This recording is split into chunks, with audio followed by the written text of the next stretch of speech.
Besok kita langsung menuju ke band Kasyafani aja. Kita lihat profilnya berikut ini. Kita dengan Rajin. band Kasyafani. Tadi aku bilang sama band tuh kayak Ari Lasso gitu, tetap romantis ya kan. 46 tangkai ya. Kan mumpung kalian sekarang lebih banyak berduaan aja tuh. Sienna udah sama Marshanda. Bawa bunga gitu ya. Jadi kamu berapa hari Sienna sama Marshanda berapa hari datang ke tempat kamu? Kayaknya nggak ada aturan seperti itu lagi. Semuanya basicnya sama Sienna aja, dia lagi pengen di mana. Kayak hari ini kebetulan lagi di rumahku gitu kan. Tapi karena dia ada sekolahnya masih deket rumahku dan ada kegiatan pengajian gitu deket dari daerah Bintaro juga. Jadi kalau emang harinya lebih efektif di situ, dia di rumah. Tapi semuanya balikin ke Sienna sih, dia maunya di mana. Dia terserah dia lah gitu ya. Ini ada artikelnya nih, kamu sempat cerita perasaan band saat Sienna minta pindah sama Caca. Dan ini kan kamu kalau ceritanya tiba-tiba aja ujuk-ujuk itu masuk dalam mobil, dia duduk. Masih inget gak kalimatnya? Masih ingat itu kalimatnya tadi yang kayak rajin banget ke timnya Rumpi nih ya. Cocok banget namanya emang Rumpi di statement gitu, kalimat itu diartikan. Karena yang disampaikan sama Sienna waktu itu berbahasa Inggris. Tapi memang sebenarnya tinggalnya udah dari Januari tahun ini. Januari udah lama gitu. Tahun lalu ya aku lagi jemput gitu, terus pulang dia tiba-tiba nyampein ya aku mau tinggal sama my biological mother lah. Mother. At least for once gitu katanya. Ya udah, itu menurutku valid sih. Yes. Aku nggak bisa jawab apa lagi, cuman pengen tahu aja alasannya apa gitu ya. Kagetnya sebenarnya ya anaknya udah gede ya, dia udah bisa memproses apa yang dia mau dan dia bisa menyampaikannya dan itu valid buat dia. Jadi mungkin aku pikir juga saatnya untuk dia berani untuk memutuskan sesuatu untuk dirinya sendiri dengan segala macam konsekuensinya. Kita orang tua cuma jagainnya, kalau ada apa-apa kita ada di sini gitu aja. Dia bilang kan, kalau aku umur 12 kayaknya aku mau tinggal sama ibu biologisku gitu kan. Waktu dia ngomong gitu udah umur 12, umur 11? Belum, tahun lalu. Karena dia pindah tuh persis dia ulang tahun ke-12 Januari kemarin tahun ini gitu. Jadi kayaknya memang udah ngobrol sama Caca juga, dia udah nyampein ke Caca, terus ya buat aku sih valid sih. Jadi tahun lalu dia ngomong kayak gitu ya. Memang secara hukumnya kan. Iya, secara hukum kan yang kita tanya perasaan kamu ya. Oh iya. Gitu kan pasti. Iya, sedih. Waktu langsung terbayang, waduh hari-hari kita pulang kerja. Ke rumah nggak ada nggak ada dia seperti apa gitu. Ya mungkin itu yang dirasain sama Caca kan selama ini juga kan. So fair sih. So, akhirnya tapi yang jauh lebih mengharu biru itu adalah pada saat sebelum itu direalisasikan ya aku, Caca sama Sienna kita ngobrol bertiga. Ya Sienna perlu tahu fakta-fakta yang terjadi perpisahan orang tua itu seperti apa in detail gitu kan, supaya kita sama nih. Dia tidak punya dua versi yang berbeda gitu. Akhirnya aku pun sama Caca juga akhirnya bertukar cerita, versinya dia setelah berapa tahun. Serius? Iya. Wow. Kan ternyata ada yang sama tapi ada beberapa versi. Oh ternyata kita beda di bagian sudut sini. Pandangnya beda, sudut pandangnya kita melihatnya beda walaupun kejadiannya kita lihat sama gitu. Ya udah di situ kita nangis-nangisan itu bertiga gitu. Oh begini toh gitu ya. Tapi setelah itu kayaknya jauh lebih bisa. Oh ya udah it's in the past. Ya udah sekarang kita tinggal mengukir cerita baru aja ke depan seperti apa. Menarik ya. Berarti justru dengan itu malah ada closure gitu kan. Sebangsa itulah gitu ya. Kurang lebih sih seperti itu gitu. Kita punya satu versi yang sama bertiga bahwa ini yang terjadi dalam kehidupan kita ya kan. Kita punya cara pandang dari orang tua laki-laki, orang tua perempuan sama anak. Kejadiannya sama, kita nggak ada yang kita tutupin satu pun. Terus Sienna reaksinya apa? Reaksinya apa nih? Reaksi pada saat mendengar bapak itu. ibunya bercerita dan kemudian ternyata gitu ya, ini melihatnya apa begini ya, ini melihatnya gitu. Dia kayak gimana tuh? Kayaknya Sienna nggak terlalu banyak memusingkan apa yang udah terjadi di belakang sih. Dia lebih fokusnya karena dia tipikal orang yang kayaknya kalau dia peduli dan dia khawatir, dia tuh lebih banyak memendam gitu. Memendam tuh maksudnya nggak dibawa, nggak mau nunjukin karena dia nggak mau bikin susah kita gitu. Dia pernah nyampein kayak gitu. Dia cuma bilang apa waktu itu ya, pokoknya intinya jangan sampai semuanya, gue akan coba menurut dari versi dia, gue akan mencoba berusaha adil, tapi ini hidup gue dan gue mau gue jalanin. Jadi lah kok nangis? Ya maksudnya itu anak makanya gitu ya, dia ngomong aku akan berusaha adil. Itu kan kayak yang dewasa tuh siapa gitu. Kita juga. Tapi akhirnya kita juga jadi belajar kan. Akhirnya banyak banget fakta yang menarik. Bahkan Caca kan orangnya sangat teratur dan sangat rajin ya. Jadi kita sebelum itu hari H-nya seminggu sebelumnya aku, Caca sama Ines tuh kita ketemu bertiga, bawa laptop di kafe. Kita bikin ground rules-nya nih. Oke. Kita samakan persepsinya dari aku apa, dari Caca apa. Ini atas inisiasi Caca. Udah akhirnya kita lempar aja deh apa yang poin-poin apa aja yang kita sepakati bersama dari mulai pembiayaan, dari mulai hari supaya nanti di tengah-tengah kalau ada dispute ya kita baliknya ke situ gitu. Ya salah satu yang paling diinget ya. Pokoknya kalau ada sesuatu yang berbeda di antara kita, ya kita harus libatkan Sienna. Dia pendapatnya dia apa nih? Karena pada akhirnya kan semua kebutuhannya dia baru akhirnya kita bernegosiasi gitu sih. Keren banget. So far masih bisa berjalan kan belum setahun ya. Iya. Tapi ya. Gimana coba hari pertama tanpa Sienna di rumah? Sebenarnya waktu hari pertamanya ya udah karena dia juga waktu itu kan udah besar, udah banyak kegiatan di sekolah gitu. Terus mulai berasanya hari keberapa? Hari berasanya pulang kerja pertama dia nggak ada. Hari pertama masih biasa. Hari kedua, hari ketiga kan biasanya kalau kita pulang kerja kan apa sih? Kita ngeliat anak kan paling kan. Wah kamarnya kosong. Tapi akhirnya jadi rutinitas juga sih buat aku. Kalau pulang walaupun dia nggak ada, buka Sempet aja agak sakit gitu, meriang-meriang gitu nggak sih badan pegal-pegal? Jujur Li. Iya kita tahan ya. Ditahan ya. Tahan kan? Ditahan. Terus? Kangennya ininya ditahan gitu. Akhirnya ya kalau misalkan pulang kerja gitu biasanya buka lihat, oh anaknya nggak ada ya nggak apa-apa gitu. Tapi karena malah sejujurnya kalau boleh dibilang 1 tahun ini aku merasa jauh lebih dekat sama Sienna sekarang secara hati, walaupun secara fisik kita nggak terlalu sering bareng. Kebetulan sih sekarang 3 hari lagi di rumah nih, 2 hari ini lagi di rumah.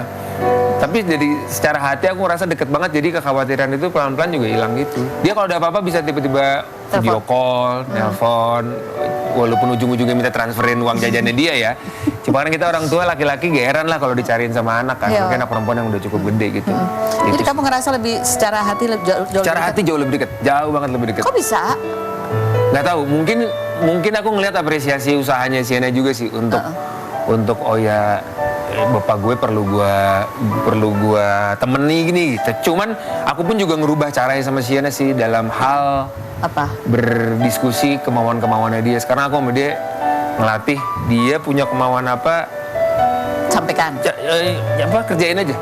Kalau ada yang berbeda sama aku biasa kasih tahu. Beda nih gue sama lo nih, kita beda. Tapi kalau ini valid buat lo dan lo ngerasa itu bener ya udah kerjain, gue ada di sini gitu. Ada kebiasaan apa gitu nggak sih kan? Ini tadi kalau pulang kantor kan biasanya ada anak, atau mungkin ada kebiasaan sehari-hari di rumah yang kalian lakukan bersama itu kan jadi hilang lah gitu ya. Iya. Bikinin sarapan buat dia sih, itu yang buat aku momen yang paling aku senang. Kalau dia udah minta bikinin roti dong, bikinin mie dong, bikinin apa gitu. Aku seneng banget, semangat. Jadi terus gimana? Nggak ada yang minta bikinin? Sedih lah. Sedih lah. Tapi kayak hari ini gitu tadi pagi dia baru bangun tidur. Biasanya hari ini aku pagi olahraga, gym atau apa gitu. Biasanya nggak ada nih karena nanti sore atau besok pagi dia mau balik ke Caca kan. Ya gue hari ini karena hari ini ada syuting siang, ya paginya gue nggak ngapa-ngapain, nungguin dia bangun aja ya. Untuk bikin sarapan? Karena libur kan, terus diturun. Ayah mau roti dong, masih turun tangga. Semangat, bikinin roti. Aku pengen tahu nih waktu si Sienna lagi nggak ada di rumah kamu gitu ya. Kamu kalau masak mie jadi kayak gitu. Aku tuh capek gitu. Aku tuh sedih. Itu nggak bisa diginiin gitu nggak sih, Ben? Jujur. Ya. Laki ini susah biasanya kan mengungkapkan emosi. Kalau gini, aku tuh melo itu biasanya malam. Mau tidur, terus biasanya kadang-kadang suka kebangun jam 3, terus sambil nunggu subuh, terus kadang sholat malam. Nah itu biasanya tuh air mata tuh tumpahnya di situ tuh. Tumpahnya bener-bener ya kita kan juga manusia punya banyak kesalahan ya, sekaligus minta maaf. Misalnya doain mudah-mudahan ya anak usianya remaja selamat, terbebas sih, terjaga lah segala pergaulannya juga. Gitu. Ya, ini ada tadi ya cuplikan house rules-nya nih. Ternyata emang udah kesepakatan juga bapak ibunya semuanya. Terus juga dia so sweet banget tuh, ada biaya seragam apa sih, seragam gini. Ini juga ini dia sendiri inisiatif atau memang diarahkan oleh Marsyanda juga untuk selalu detail house rules ini kan? Ini Caca ini. Ini pasti Caca nih, ibu keren nih. Banget sih. Ibu tuh selalu rules tuh tertulis dan terlihat. Jadinya akhirnya sama ya, supaya sama ya, di tempat kamu sama, di tempat Caca sama. Oke. Yang berikut juga yang seru nih, Marsyanda juga kemarin sempat membagikan reaction ya ketika Sienna itu diperlihatkan kalau dia ngetik tulisan apa sih Marsyanda apa gitu ya. Muncul itu video lama Marsyanda yang masih remaja ya. Zaman dulu saya belum ada TikTok joget-joget. Itu ini OG-nya katanya ya. Dia Marsyanda adalah pionirnya. Saya kita lihat yang berikut. Ben, kamu juga punya video yang kayak gitu yang udah kamu tunjukin ke Sienna nggak? Nggak ada. Cari kali-kali. Ya, berdua sama Sienna ada. Oh, berdua sama Sienna. Saya suruh bikin video TikTok kan, kalau bikin video yang komen bapaknya mukanya semangat banget karena kita kan udah basi aja gitu, flat nggak bisa joget-joget. Tapi lucu aja tadi ngeliat video tadi itu kan belum pakai kerudung, berarti mungkin 2 tahun 3 tahun lalu kali itu. Itu kalau lihat itu dia tuh masih kecil kan, itu masih berasa banget, itu waktu cepat banget ya berlalu gitu. Banget, 3 tahun, 9, 10, usia 9, 10, 11, 12, beda banget anak perempuan sih. Nggak tahu anak laki-laki ya, cuman kelihatan banget usia 9 sama usia 11 aja udah orang yang bisa dibilang gila nih, orang yang beda banget nih. Kita mau sedikit flashback ya, ini kan awal-awal ketika ya kalian berpisah nih, dan Sienna kan tinggalnya akhirnya sama kamu gitu. Kalau flashback lagi kan kamu sempat bilang, ketika ini kamu bisa memahami itu perasaan Marshanda ketika dia harus terpisah. Kondisi pada saat itu tuh apa sih? Tapi sebenarnya itu itu berat pasti ya. berat untuk apa nih? Buat aku apa buat kalian bertiga? berdua? Bertiga iya. Awal tahun-tahun pertama sih, Kak. 4 tahun pertama itu buat aku sendiri cukup berat karena yang paling berat tuh kadang-kadang kita harus melakukan sesuatu yang sebenarnya kita nggak pengen. Misalnya ya karena kita udah menghadapi kejadian itu, terus habis itu keputusannya di aku, dan kadang-kadang Sienna memang harus di rumah dan Cacanya pengen, tapi kita belain yang mana nih, kebutuhan kita sebagai keluarga atau ya aku sampein ke Caca. Can juga aku sebenarnya nggak pengen ngelakuin itu, tapi kita sudah pernah melewati ini, sabar aja ya gitu ya. Caca akhirnya bisa, ya dia menelan lah pil pahit itu mungkin ya untuk dia gitu. Itu dia akhirnya membuat kita jadi sama-sama punya koneksi untuk gue paham apa yang lo rasain, dia juga bisa memahami apa itu, karena aku juga berusaha untuk mengerti apa yang dia rasakan gitu. Mungkin trustnya pelan-pelan terbentuk dari situ. Trustnya akhirnya muncul ya. Karena biasa kan dalam perpisahan tuh biasanya kalau ada ya sama-sama pingin deket dengan anak gitu kan. Terus ada ya kesalahpahaman, emosi.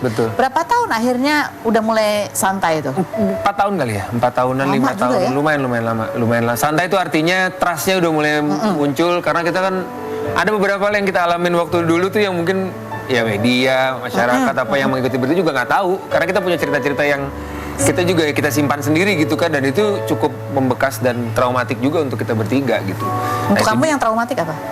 Buat aku traumatik ya saat itu kan ada ya semua pernah mengalami, kalau yang pernah mengalami perpisahan habis itu rebutan tanda kutip anak gitu, ya kekhawatiran bahwa anak itu diambil terus habis itu nggak kembali, itu kan bisa ketemu gitu ya. Alhamdulillah itu tidak terjadi, karena untungnya kita berdua, aku sama Caca sama-sama berusaha untuk seamanah mungkin, tapi kan traumatik, rasa kekhawatiran di kepala yang kita nggak bisa lepas kan gitu. Nah itu masih suka muncul, tapi setelah 4 tahun hampir nggak ada, karena trustnya udah kebentuk jembatannya gitu. Nih ya ampun, kenapa tiba-tiba aku punya ingatan ya. Ada loh, aku lihat di artikel berita atau apa, karena dulu belum ada sosial media. Ada tuh kamu duduk di depan rumahnya masih inget aja tuh berapa tahun lalu. Terus tuh kayak ada captionnya kayak, "Ca, tolong dong Ca," gitu. Iya. Kamu sih inget? Ya saat itu nggak tahu harus berbuat apa lagi kan, terus akhirnya jadi harus melakukan hal itu. Itu masih pet, itu belum sosmed. Pet, iya Ca. Zamannya pet itu tempat ramai. Kamu nunggu berapa lama tuh depan rumah Marshanda waktu itu? Duh lupa ya. Intinya mungkin nunggunya nggak berapa lama, cuman lama nggak ketemunya itu kan, akhirnya ya aku masih muda juga saat itu dan nggak tahu harus, belum pernah kan mengalami hal seperti itu, akhirnya dilakukan itu. Tapi kalau boleh diulang mungkin aku tidak akan melakukan itu sih, karena ternyata itu akan diceritakan Cafe ini aja harus aja inget sampai sekarang kan. Kalau bisa sih aku tidak akan lakukan itu saat itu. Ya nggak apa-apa dong. Maksudnya masalahnya adalah karena kamu adalah public figure, makanya ada terdokumentasi ya kan. Makanya. Kalau orang biasa mah wajar lah datang ketemu gitu. Ya baiklah. Nah ini yang selanjutnya, ini kan sudah masuk teenager. Kita lihat di TikTok ya, Sienna dia tuh suka bikin konten juga sama teman laki-lakinya ya. Namanya siapa? Namanya Kinan. Coba kita lihat nih kompilasi yang berikut ini. Ada Viti. Aku. Aku baru ada komen netizennya, bapaknya langsung komen, apa itu pegang-pegang? Emang nggak pernah lihat Pak? Si bilang nggak protektif ya? Si bilang apa? Nggak pernah nonton. Nggak pernah lihat, baru lihat deh. Yang itu, video yang itu baru lihat. Waduh maaf ya Sienna. Enggak sih, mungkin dating mungkin enggak. Semua orang banyak yang komen, even dia pun juga bertanya-tanya gitu. Ya kita khawatiran orang tua. Tapi akhirnya aku ngajak dia ngobrol secara serius untuk tahu konsekuensinya gitu. Oh, ada yang ngadu ya. Ben Kasyafani anaknya udah pacaran. Benar tuh lihat tuh. Sien balik lagi jadi bayi. Iya, please saya juga punya begitu. Balik lagi aja jadi bayi lebih gampang. Nggak juga sih untuk bayi lebih repot. Tapi ada aturannya nggak akhirnya untuk lawan jenis? Kalian punya aturan Sebenarnya apa? based on kebutuhan sih. Tapi mengenalkan, aku mengafirmasi bahwa si anak itu Wajar, kan dia pertama kali kenal dengan perasaan itu kan, Oh, ada iya. suka, crush apa segala macam, laki-laki, lawan jenis dan lain-lain. Itu dari sebelum setahun lalu kita udah sering ngobrol soal itu, terus ilmu kok seksual sih namanya? Ya pokoknya mengajarkan tentang seksualitas kita juga udah mulai. Oh ya, berbeda laki dan perempuan. Berbeda laki perempuan apa, secara agama juga seperti apa gitu. Jadi mungkin secara kebutuhan itu boleh, tapi untuk kayak dating, untuk apa yang membawa beban-beban dan komitmen-komitmen, kayak itu nanti dulu. Dan dia juga sadar kayak enggak deh gitu. Tapi kalau untuk deket, akrab ya cuman buat dibatasin berteman, aja. tapi ada batasannya gitu ya. Tapi perasaan suka itu adalah hal yang wajar. Gitu. Yang aku bilang sama dia pokoknya yang bisa ngebatasin diri kamu itu cuma diri kamu sendiri. Kita orang tua cuma bisa ngingetin Dan mendoakan pastinya. Tapi hal yang paling terburuk sama orang tua yang punya anak perempuan itu kalau anak perempuannya ini aku kasih tahu. Jadi itu buruk banget aku bilang gitu. Nah, itu akan mempersulit hidup kamu ke depan. Jadi kamu putuskan yang terbaik buat kamu gitu. Kita kan anak-anak kan pinter-pinter aja kan. Ngumpet lah apa gitu. Iya ampun, Ampun deh. Ampun. Nah ini juga mungkin ini adalah suatu pengalaman yang buat orang tua pun gitu ya. Itu adalah suatu yang sangat sedihnya mungkin double ketika melihat anaknya mau nikah malah ketipu sama wedding organizer. Ini ada salah satu lagi calon pengantin, dia rencananya menikah insya Allahnya di bulan April. Sudah lunas dari bulan November. Ya ampun. Hampir 100 juta yang sudah keluar, tapi ternyata ya itu kan kasus kemarin itu WO-nya bilang udah tidak sanggup menyelenggarakan pernikahan. Padahal duitnya sudah disetor lunas. Kita lihat dulu profil dari Tamai dan Adit berikut ini.